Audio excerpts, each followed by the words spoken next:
Are you ready to thrive? As a trauma therapist, author, yoga instructor, and healed human, I personally and professionally know what it means to live stuck in survival mode. I've learned a few things in my healing journey and my career that can help you transform into your best self. Join me, Rebecca Kase, as I use neuroscience, psychology, spirituality, and personal experience to help you find the tools and techniques to thrive. Hello, and welcome to another episode of Thrive the Podcast. Today, I'm going to be talking about the question that I so often get, which is, what is trauma? How do I define trauma? Do I have trauma? Was that traumatic? So let's dive in and explore this question, what is trauma? So let me share a little bit about maybe just my credibility to even be able to talk about this. I am a licensed psychotherapist, so I am a mental health professional. I'm an expert in trauma therapy. So when I went to graduate school, graduated back in 2007, I went through a specific trauma training certificate program.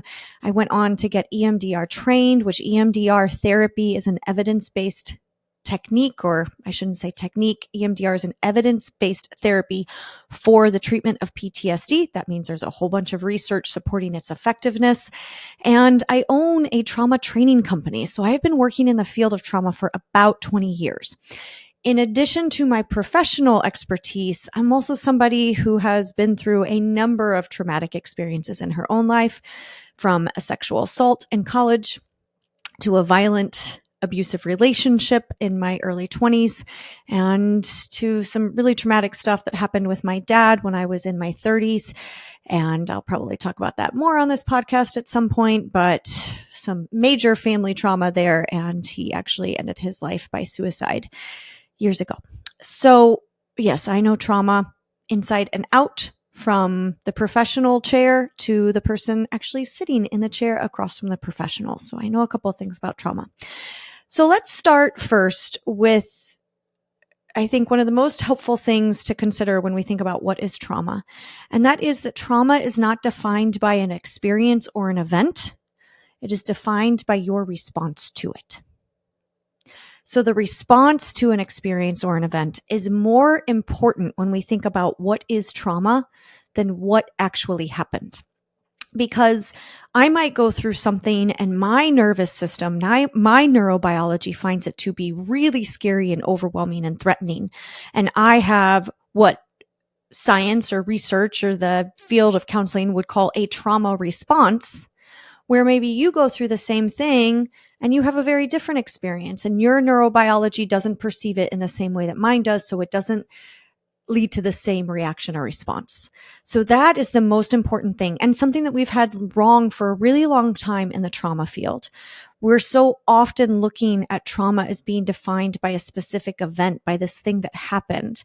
And the challenge with that is that it negates the personal experience that people have and how we're all shaped a little differently. And when we only look at trauma as an experience or an event, we're really good as human beings, whether you are in the professional community or, just somebody out there sitting at home listening to this podcast, we're pretty good at being able to identify really big T traumas. That's some language in the field of counseling, big T traumas. And big T traumas tend to be really shocking. They're very acute. They're things that pretty much anybody would say, that is traumatic. So things like being kidnapped, being held hostage, a sexual assault, combat, a physical assault, an attack by an animal. Those are things that we could all say, that is traumatic. That is freaking terrifying. That is an experience that is defined by helplessness, hopelessness, and powerlessness. Those tend to be some of the key ingredients that make something traumatic for our nervous system. But there's also something called little t traumas. And little t traumas are not quite as acute and imminent. They don't typically pose an immediate threat to your survival or well-being in the moment, but they are nonetheless incredibly stressful for your brain and body to experience. And so little t traumas, examples could be ongoing emotional abuse, being bullied as a child, experiencing racism or prejudice, feeling unsafe in your body because of your gender identity, your sexual orientation, the color of your skin, your clothing, living in poverty, living in chronically unsafe environments. So those are considered to be little t traumas. And what the research shows is that a multitude of little t traumas is actually way more impactful and kind of disastrous for us than just experiencing one big T trauma. So that means if you've had a big T trauma in your life, yeah, it maybe really affected you. It maybe really mucked things up for a while, maybe still is. But if you've had a number of little T traumas, it's like the effect of 1,000 paper cuts. That tends to really erode at our physical health, our mental health, and our self-esteem. So those little T traumas often get overlooked and missed because, again, when we think of what is trauma, we tend to think about the big T's. We tend to think about the acute, imminent, dangerous kind of stuff. And we forget that growing up in an environment where you didn't experience love and nurturing and safe attachments is actually very traumatic. Growing up in an environment where you are constantly afraid for your safety because of a social identity or because things are really unsafe. Those kinds of traumas have the tendency to shape us and mold us over a longer period of time than if you grew up in a really safe environment with healthy attachment figures, with lots of nurturing, with lots of love, and then something disastrous happens. So little T traumas tend to erode our resiliency because it's like this chronic wear and tear on your neurobiology, where a big T trauma, if you had a lot of resiliency and then that big traumatic thing happened, you're going to be more likely to bounce back and less likely to go on to develop serious and significant symptoms of like post-traumatic stress disorder, anxiety disorders, addictions, depression, you name it. So the response is more important than the event. And we need to shift our perspective from looking at imminent danger to things that really wear and tear on our neurobiology over long periods of time. So it wasn't until really the late 90s, the early 2000s, that the field of psychotherapy was able to really grasp and understand how impactful trauma is on our brains, on our bodies, on our relationships, on our lifespan. And this all goes back to something called the ACE study, Adverse Childhood Experiences, that was a partnership between the CDC, the Centers for Disease Control, and Kaiser. And this study started in the late 1990s. So let's go all the way back to the late 1990s for those of you who were alive in the 1900s and think about the lay of the land then. So this study looked at individuals. It had a questionnaire and it asked adult individuals who had Kaiser a series of questions assessing how many childhood adverse experiences they had before the age of 18. So these are like, how many traumas did you have before the age of 18? So I want to first off note that this study was not fully representative because back in the late 1990s, healthcare was different than it is today. And so if you had Kaiser and you had healthcare, that indicates that you were probably in middle to upper class. Additionally, that study was not fully encompassing or fully representative of all the adverse childhood experiences that I think that we would identify today should be on that questionnaire. But the study was still incredibly impactful because it kind of blew the doors off of our understanding of what trauma is and how incredibly disastrous it can be for us. And so that study had over 17,000 participants when it first launched. So in the field of statistics and scientific research, 17,000 participants is significant. That gives the study a lot of what's called power, meaning that it's a large sample size. And so when you have a large sample size, you can make some kind of conclusions from the data you gather. If I was saying, hey, this was a study that had 5 people, that's not very representative. So while it was a limited population, middle-class individuals who had Kaiser, it was still a lot of people. So there was still some really relevant data that study gathered. So the A study examined the prevalence of 10 adverse childhood experiences before the age of 18. So participants who were part of this study were asked, how many of these ACEs do you have? So under the age of 18, did you experience physical abuse, emotional abuse, or sexual abuse? Were you neglected physically, meaning you grew up in a household or you grew up in a space where you didn't have access to medical care, shelter, clothing, and food? Did you experience emotional neglect, which would be bullying, humiliation, being put down, being told, you're a terrible da da da da da, not being emotionally nurtured or loved? Did you grow up with household dysfunction, which could include growing up in a household in which someone had a mental illness, a relative was incarcerated, you grew up in a household with substance abuse, your mother was treated violently, and did you grow up in a household in which there was your parents divorced? So as we just look at those 10 questions, those 10 ACEs that this study looked at, we can see that there's some limitations. For example, asking, was your mother treated violently, is making the assumption that only seeing your mother treated violently or witnessing domestic violence is harmful to you, where there's also high rates of mothers abusing fathers, of fathers abusing fathers, mothers abusing mothers. So there's some limitations with that language, of course. We also want to consider, in today's world, the impact of community violence in the presence of mass shootings and gun violence. We would also want to consider the impact of climate-related disasters, which weren't quite so prevalent back in the late 1990s, and mass shootings weren't really so prevalent back then. So of course we can see a number of limitations. But regardless, this study was the first of its kind to ask these questions and then gather the data and examine the results.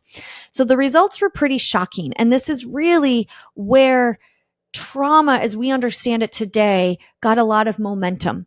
And we were able to kind of pull back the curtain and see how prevalent trauma clearly was. So what this study identified is, even in this population that was limited, right, that I'm saying this was not a fully representative population. If you had done this study in a prison, or if you had done this study in a community that's been marginalized and oppressed and is living in poverty, the rates would look very different, most likely. But in this population of mostly middle-class individuals, and that was mostly white, 60% of those in this study said that they had experienced at least one ACE score. At least one. 60%. That is a huge number, especially if we're considering that's really conservative and it is not all encompassing. What this study also identified is that your likelihood of experiencing an ACE when you are little, when you are under the age of 18, increases your likelihood of experiencing other ACEs in your childhood, and is also correlated with a number of high-risk behaviors that we adopt in an effort to try and cope and regulate ourselves. Goes on to the development of complex degenerative chronic physical and mental health conditions, and ultimately leads to an early death. So some of the behaviors that are correlated with ACEs in childhood include just a lack of physical activity, smoking, alcoholism, drug use, missing work, and a lot of challenges in relationships. Some of the physical and mental health conditions that are correlated with ACEs in childhood include obesity, diabetes, depression, suicide attempts, sexually transmitted diseases, broken bones, COPD, stroke, cancer, heart disease, autoimmune diseases, and so many more. Ultimately, adverse childhood experiences set us up to go on to kind of incorporate high-risk health habits that are really just an attempt to cope with a dysregulated nervous system. So somebody with a lot of ACEs, or even just maybe one, may find, when I drink 3 glasses of wine, my anxiety all of a sudden feels better. And so your nervous system is naturally going to say, when I feel really anxious, let's pick up the bottle of wine, which after a while, that can turn into a really unhealthy habit that can lead to many other conditions and issues like physical health issues, mental health issues, addictions, comorbidity, and ultimately all of that is going to decrease your lifespan. Additionally, this study identified that the more ACEs you have in childhood puts you at over a 400% risk depending on how many ACEs you have, for developing addictive behaviors to substances, drugs, and alcohol as an adult. It used to be in the field of trauma that we saw trauma and addiction separate. And kind of the rule used to be your client needs to be sober from alcohol or drugs or whatever the substance is for 6 months before you can actually do trauma therapy. And we recognize now that that was completely backwards and that didn't make any sense because people are using drugs and alcohol to try and cope with a dysregulated nervous system. So thank goodness that is not the standard anymore. But it really also highlights the importance that we as a society recognize that addiction is not a moral failure. Addiction is very much correlated and rooted in adverse childhood experiences that set us up to turn to substances and chemicals that change our brain chemistry, that give us some relief from feeling so much distress and overwhelm in our neurobiology because of said unresolved trauma. And that, of course, is going to lead to a cascade of a lot of other disastrous terrible things that ultimately get in the way of our ability to thrive. So the ACE study is a longitudinal study and it's still going on. That means longitudinal studies are ones that go on for long periods of time so they can continue to collect data.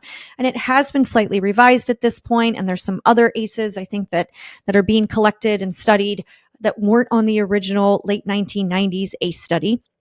If you want to check out the ACE study, we'll be sure to link that in the show notes. And you can also just Google ACE, ACE, and you will find a plethora of information and articles and lovely infographics and all kinds of things to geek out on. So the ACE study is what really shifted our perspective and understanding of the disastrous impacts of trauma throughout the lifespan. And before this study, the field of psychotherapy and I think society as a whole kind of saw trauma as something that combat veterans experienced and sexual assault victims experienced. But what we know now is that trauma is a very common event. And I think I could say that probably pretty much everyone has been through something that we could consider to be traumatic. But remember, it's not about the event. It's about the response. And so if you're listening to this podcast and you're questioning, do I have trauma? I'm going to say yes, probably. We could probably find at least one thing in your life. I mean, we lived through COVID if you're listening to this, right? That was 2020 was pretty stressful. I'm sure you could agree.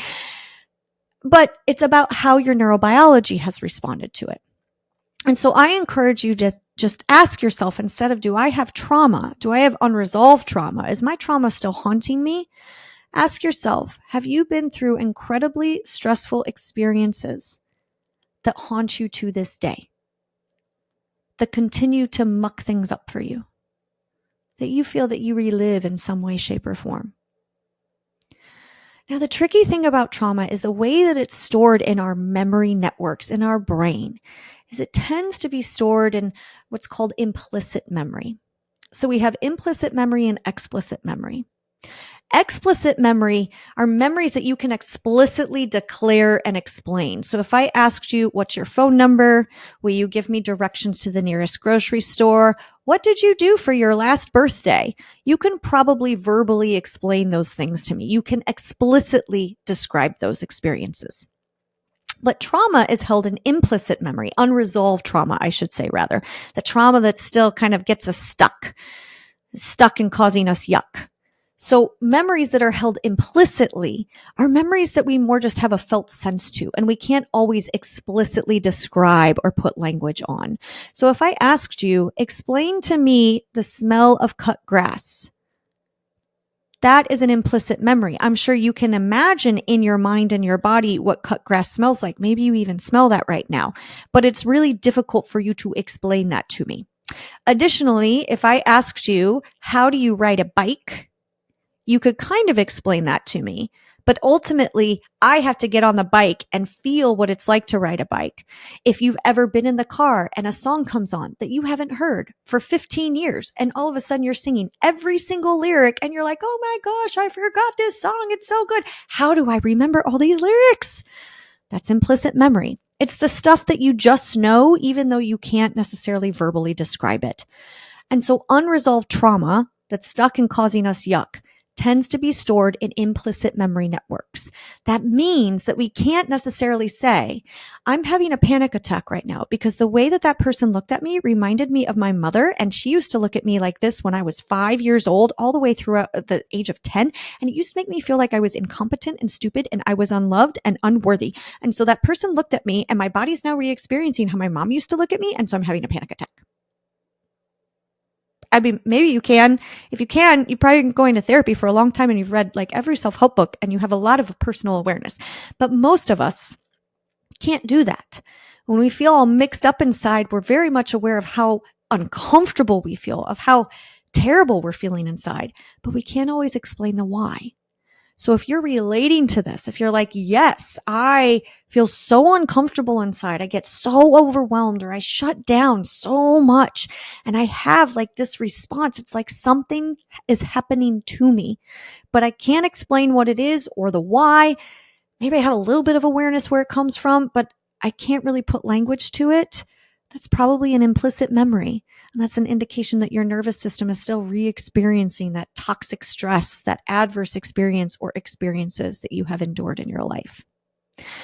Now, another important thing to note about trauma and what is trauma is that it can be emotional or physical. Your brain does not decipher the difference between somebody hitting you in the face and calling you some terrible words. Well, you consciously know this person's hitting me in the face or this person is calling me some terrible words. Your nervous system perceives both of them to be incredibly stressful.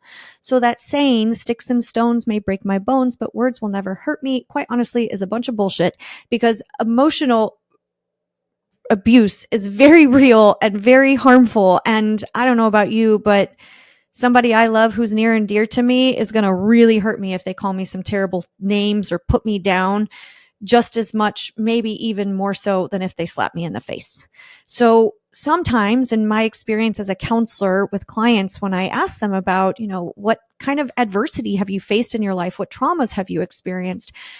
I've heard many times from folks, well, like I had a roof over my head and nobody was abusing me and I wasn't sexually hurt and nobody was physically harming me. But I mean, I didn't really feel loved, but that's not trauma.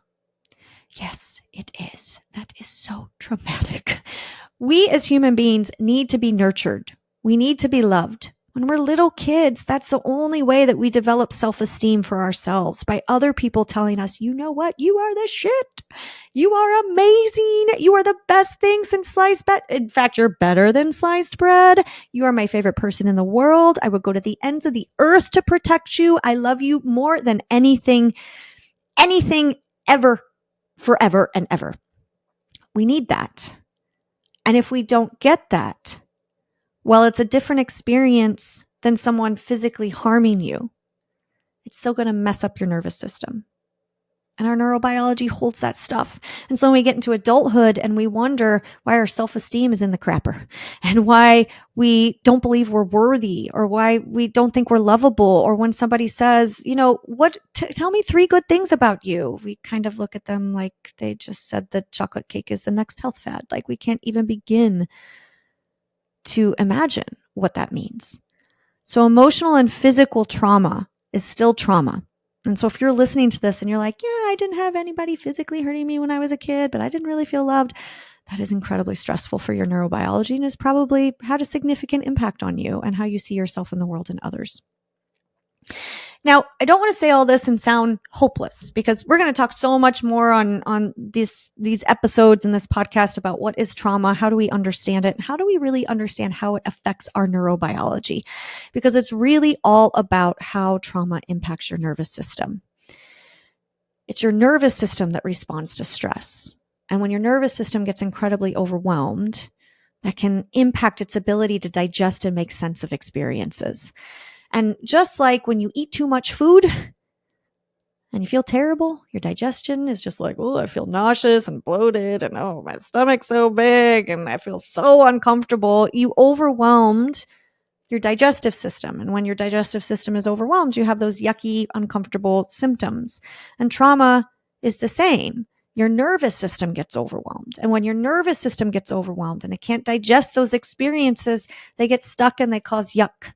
And we experience them, we experience that yuck through things like anxiety and depression and feeling unworthy and having lots of self-deprecating thoughts about ourselves. Our relationships might be constant points of chaos and crises, and we just really struggle to find the energy we need to get through the day. We might be turning to drugs and alcohol or food or sex or gambling or video games to try and regulate ourselves, and we just feel like we're stuck in a rut. Now, I really love being a trauma expert. I love working with trauma, and let me explain why.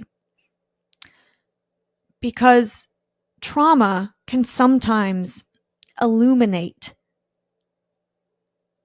the beauty of the human spirit to persevere and overcome. One of my favorite quotes by Thich Nhat Hanh, the late Buddhist monk, is "No mud, no lotus." And the wisdom of this quote is that to become a beautiful lotus flower, that lotus has to grow through this pond of muck and dirt and filth and grossness, and it takes all that yuck and it turns it into something beautiful and resilient. And this, in fact, is very much indicated in the PTSD research, the concept of post-traumatic growth. And post-traumatic growth really aligns with this concept of no mud, no lotus. And the kind of event of post-traumatic growth is defined by one's ability to persevere and overcome and become a more resilient and adaptive human being following adverse experiences. Now, you got to go heal and you got to do your work and you got to like dig into that trauma and help your nervous system process it. It's not something like I went to sleep and I woke up the next day and all of a sudden I had post-traumatic growth and I didn't even do anything about it. No, like post-traumatic growth is the outcome of doing your work, of leaning in, diving in, and healing your shit. But when you dive in and you heal your shit, you have post-traumatic growth that's available to you. And post-traumatic growth, when we experience post-traumatic growth, we tend to find more meaning in our life. Post-traumatic growth is correlated with kind of improved spiritual, more spiritual faith and having a belief in something greater and bigger than you.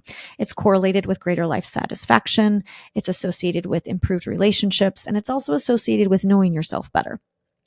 I have to say, as somebody who has dove in, done the work, and has experienced the benefits of post-traumatic growth, I look back on my traumas that I've experienced, and while I wouldn't wish them on anyone, and I wouldn't want them to happen again, I wouldn't take them away either.